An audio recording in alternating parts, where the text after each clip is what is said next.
Kulbhushan Jadhav case आलमी अदालत में समाअत जारी, हिंद पाक रखेंगे अपना अपना मौकफ। हेग की आलमी अदालत में हो रही है कुलभूषण जाधव मामले की समाअत 4 दिनों तक रहेगी जारी। सऊदी वली अहद शहजादा मोहम्मद बिन सलमान पाकिस्तान में, पाकिस्तान की मईशत के मुस्तकबिल को बताया रोशन। मोहम्मद बिन सलमान ने पाकिस्तान में $20 बिलियन की डील पर लगाई मुहर। इस्लामाबाद में सऊदी वली अहद और इमरान खान के दरमियान सरमायाकारी को लेकर हुआ गौर-ओ-खौज।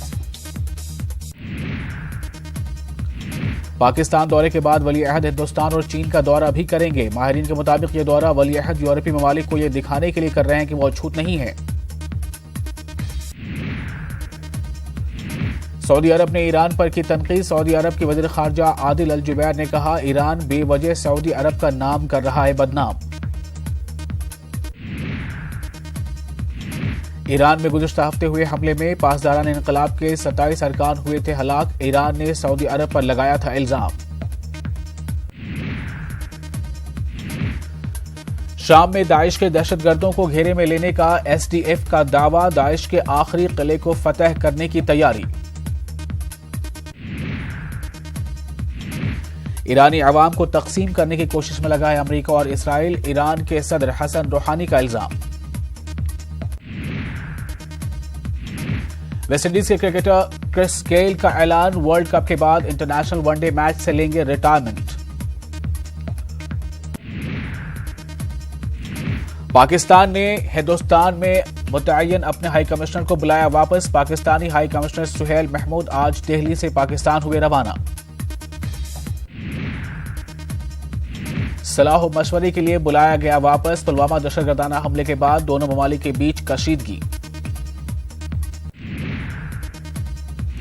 दहशतगर्द तंजीम के माली मुआवनत का मामला, पाकिस्तान के गिर्द फंदा कसने की तैयारी।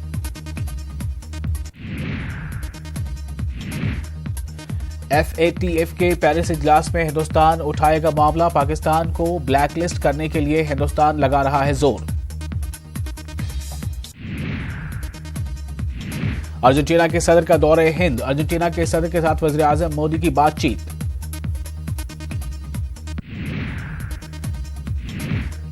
इसराइल ने फलस्तीनी इमदाद पर लगाई रोक। $138 इमदाद पर इसराइली काबीना ने लगाई रोक। ऑस्ट्रेलिया के वजीर खारजा का बयान, कहा यूरोप के ममालिक ने अब नहीं बताया कि वो किस तरह अपने उन शहरियों के साथ निपटेंगे जिन्होंने दाइश में इख्तियार की है शमूलियत और शाम में है कैद।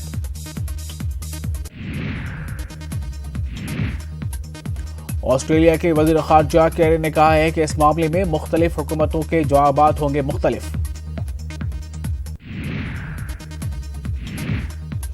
अमेरिकी सदर डोनाल्ड ट्रंप ने बरतानिया, फ्रांस, जर्मनी और दीगर ममालिक पर इन मिलिटेंटों को मुल्क वापस बुलाने और इनके खिलाफ केस चलाने पर दिया था जोर।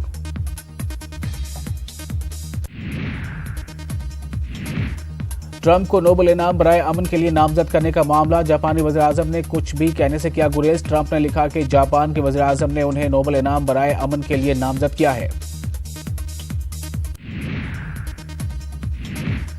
शाम के बागोज में दाइश के खिलाफ फैसला कुन जंग जारी, शहरियों के लिए फरार होना हो रहा है मुश्किल।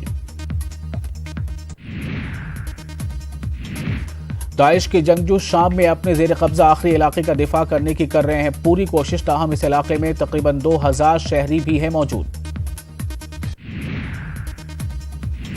ताज़ा इत्तलात के मुताबिक दाइश जंगजुओं ने तमाम सड़कें ब्लॉक कर रखी हैं। फरार हो जाने वाले चंद शहरियों ने बताया कि जंगजू औरतों और बच्चों को इंसानी ढाल के तौर पर कर रहे हैं इस्तेमाल।